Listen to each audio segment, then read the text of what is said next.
For nearly 3 decades, a wall of concrete and barbed wire stood at the center of the world's greatest political conflict. It didn't just divide a city, it divided families, dreams, and freedom itself. This was the Berlin Wall, a scar on the face of history, and its story is one of division, desperation, and the unbreakable human spirit. After World War II, Germany lay in ruins, a nation defeated and broken. The victorious powers, the United States, Britain, France, and the Soviet Union, carved up the country into 4 occupation zones. But the real problem was Berlin. Although the city was deep inside the Soviet-controlled part of Germany, it too was split among the 4 powers. This created a strange island of Western influence in a sea of Soviet control.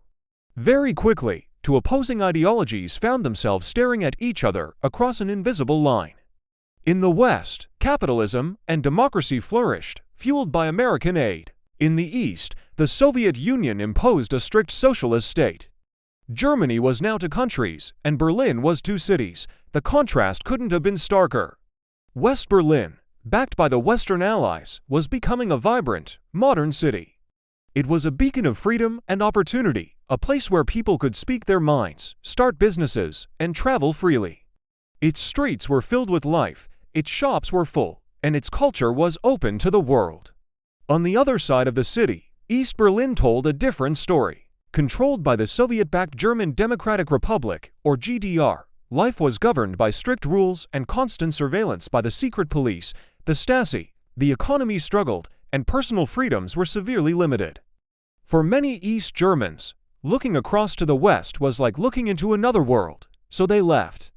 Every month, thousands of skilled workers, professionals, and young people crossed the open border into West Berlin, searching for a better life. To the East German government, this constant stream of people was a disaster, a brain drain that threatened its very existence. They knew they had to do something to stop it. The solution came suddenly and brutally. On the night of August 13, 1961, without any warning, East German soldiers and police descended on the border. Under the cover of darkness, they unrolled miles and miles of barbed wire, tearing through the heart of the city. Streets were cut in half. Subway lines were stopped. Families who had lived across the street from each other for generations woke up to find themselves separated by armed guards. What started as a wire fence soon grew into something far more permanent and sinister. Over the next few years, the barbed wire was replaced by a massive concrete wall, a monstrous structure that would define the city for a generation. The Berlin Wall was born. It was more than just a wall, it was a fortress. The final version stretched over 150 kilometers, or 96 miles, around West Berlin. It featured a smooth pipe on top to make it impossible to grip, a soft sand death strip to show footprints, and was patrolled by attack dogs. But the most terrifying feature was the line of watchtowers, over 300 of them, staffed by guards with orders to shoot anyone who tried to cross. To the East German government, it was officially known as the Anti-Fascist Protection Barrier, a supposed defense against Western aggression. To the rest of the world, it was simply a prison wall, a concrete cage locking in millions of people. On the eastern side, there was silence and fear. On the western side, the wall became a canvas for protest. Artists from around the world covered it in colorful graffiti, murals of peace, and messages of defiance. It was a stark visual reminder of the 2 worlds it separated. Despite the constant danger, the desire for freedom was too strong to be contained by concrete. People attempted to escape in some of the most daring and ingenious ways imaginable. They dug tunnels from basements in the east to freedom in the west, sometimes taking months to complete. They hid in secret compartments built into cars, hoping to bluff their way through heavily guarded checkpoints. One family even stitched together pieces of fabric to create a homemade hot air balloon and floated over the wall to safety. These stories of bravery are incredible, but they are matched by stories of tragedy. Over 140 people are confirmed to have lost their lives trying to cross the Berlin Wall. They were shot, they drowned, or they died in accidents during their escape attempts. Their stories became powerful symbols of the human cost of division. The Berlin Wall quickly became the most potent symbol of the Cold War.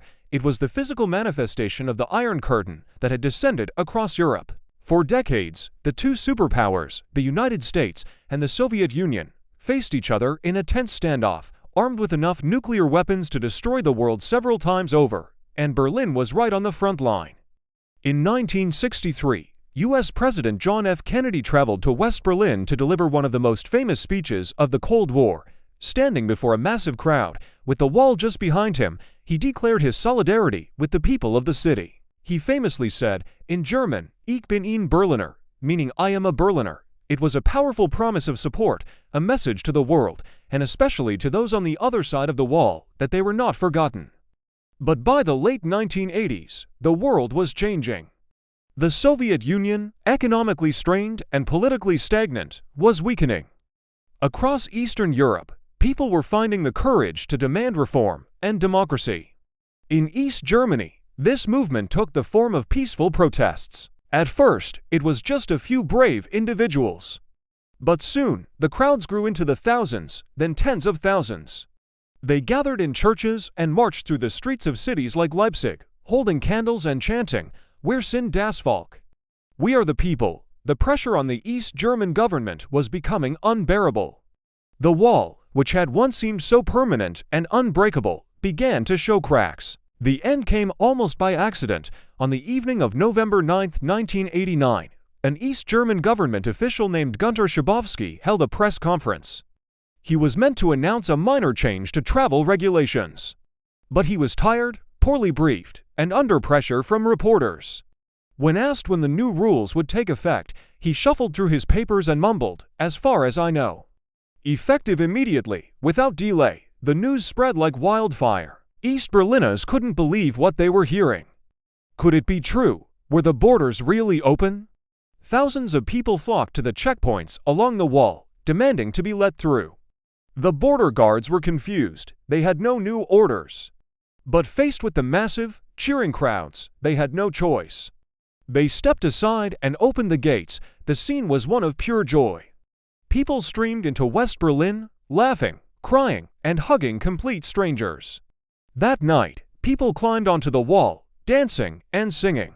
Armed with hammers and chisels, they began to tear it down piece by piece. The Berlin Wall had fallen. Today, only small sections of the wall remain in Berlin, preserved as a memorial. Tourists from all over the world visit the East Side Gallery to see the famous murals or stop by Checkpoint Charlie, the most well-known crossing point.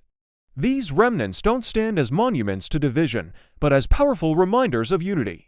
The story of the Berlin Wall teaches us a profound lesson, that no wall, no matter how tall or how heavily guarded, can stand forever against the will of a people determined to be free. It reminds us that division is temporary, but the human desire for connection and freedom is eternal. The Berlin Wall fell because freedom, ultimately, cannot be contained. Thank you for watching. If you found this story powerful, please like this video and subscribe for more deep dives into the moments that shaped our world.